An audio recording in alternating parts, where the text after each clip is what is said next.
നമസ്കാരം. ഇരു രാജ്യത്തിനും വലിയ തോതിൽ ഗുണം ലഭിക്കുന്ന സ്വതന്ത്ര വ്യാപാര കരാർ അങ്ങനെ ഒപ്പിട്ടിരിക്കുകയാണ് ഇന്ത്യയും ന്യൂസിലൻഡും. യൂറോപ്യൻ യൂണിയന്റെ തുല്യ പ്രാധാന്യം നൽകുന്ന രൂപത്തിലാണ് ഇന്ത്യക്ക് ന്യൂസിലൻഡും സമ്പൂർണ്ണ തീരുവ ഇളവ് നൽകിയിരിക്കുന്നത്. എന്തായാലും ഇന്ത്യ 70% ഉൽപ്പന്നങ്ങളിൽ ന്യൂസിലൻഡിനും സമ്പൂർണ്ണ ഇളവ് അനുവദിച്ചിട്ടുണ്ട്. തിങ്കളാഴ്ച ഭാരത് മണ്ഡപത്തിൽ നടന്ന ചടങ്ങിലായിരുന്നു കേന്ദ്ര വാണിജ്യ മന്ത്രി പീയൂഷ് ഗോയലും ന്യൂസിലൻഡ് വ്യാപാര മന്ത്രി ടോക്സ് മഗ്ലയുമായി കരാറിൽ ഏർപ്പെട്ടത്. രാജ്യത്തെ കർഷകർ, വനിതകൾ, യുവാക്കൾ, കരകൗശല വിദഗ്ധർ, സംരംഭകർ എന്നിവർക്ക് ഗുണം ലഭിക്കുന്നതാണ് ഈ കരാർ. അടുത്ത 15 വർഷത്തിനുള്ളിൽ $20 ബില്യൺ നിക്ഷേപം ഇന്ത്യയിലേക്ക് എത്തുമെന്നതാണ് കേന്ദ്രമന്ത്രി വ്യക്തമാക്കിയിരിക്കുന്നത്. കരാർ പ്രാബല്യത്തിൽ വരുന്നതോടെ കേരളത്തിനും വലിയ അവസരങ്ങൾ തുറക്കപ്പെടും.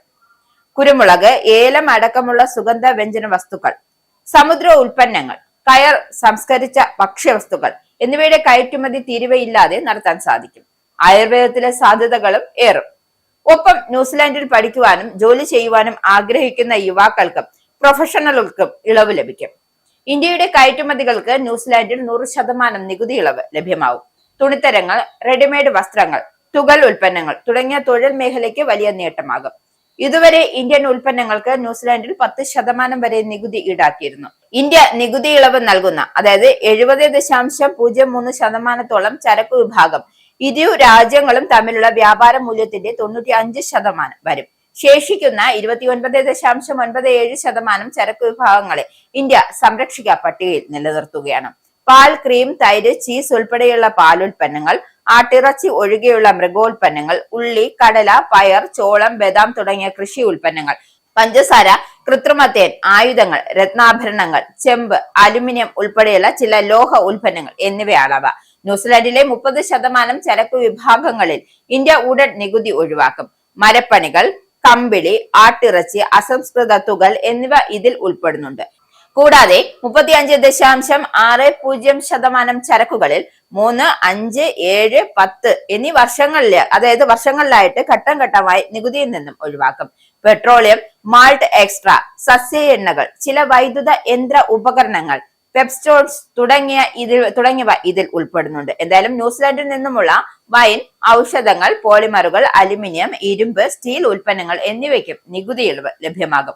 ഇനി നമുക്ക് കരാറിലെ മറ്റു നേട്ടങ്ങൾ എന്തൊക്കെയാണെന്ന് കൂടി നമുക്ക് നോക്കിയിട്ട് വരാം. അതായത് വിവര സാങ്കേതിക വിദ്യ, വിദ്യാഭ്യാസം, ധനകാര്യ സേവനങ്ങൾ, വിനോദസഞ്ചാരം തുടങ്ങിയ 118 മേഖലകളിൽ ഇന്ത്യക്ക് വിപണി പ്രവേശനം ലഭിക്കും ഇതോടെ, അതായത് ഈ കരാർ നിലവിൽ വരുന്നതോടെ.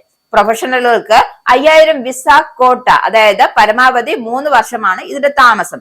വിദ്യാർത്ഥികൾക്ക് ഇതോടെ പ്രവേശനം ലഭിക്കും. മാത്രമല്ല പഠനകാലത്ത് ആഴ്ചയിൽ 20 മണിക്കൂർ കൂടി നമുക്ക് ജോലി ലഭിക്കും എന്നൊരു ഉറപ്പ് കൂടി ഇത് ഈ കരാറിലൂടെ ലഭിക്കുന്നുണ്ട്. ഇനി ബിരുദാനന്തര ശാസ്ത്ര, അതായത് ശാസ്ത്രത്തെ ബിരുദാനന്തരം എടുത്ത വിദ്യാർത്ഥികൾക്ക് 3 വർഷവും ഡോക്ടറേറ്റുകാർക്ക് 4 വർഷവും പഠനാനന്തര ജോലി ലഭ്യമാകും. വർഷം തോറും 1000 യുവാക്കൾക്ക് വർക്ക് ഹോളിഡേ വിസ ലഭിക്കും. ഔഷധ, മെഡിക്കൽ ഉപകരണങ്ങൾക്ക് വേഗത്തിലുള്ള അനുമതി ഇതോടെ ലഭ്യമാകും. ഭൗതിക സ്വത്തവകാശ കാര്യത്തിൽ ന്യൂസിലാൻഡിന്റെ നിയമം ഭേദഗതി ചെയ്ത് ഇന്ത്യൻ ജിയോഗ്രാഫിക്കൽ സൂചികകൾക്ക് സംരക്ഷണം നൽകുകയും ചെയ്യും. ചരക്ക് ക്ലിയറൻസ് 48 മണിക്കൂറിനകം, നാശനഷ്ട സാധ്യതയുള്ള ചരക്കുകൾക്ക് 24 മണിക്കൂറിനകവും വിട്ടയക്കും.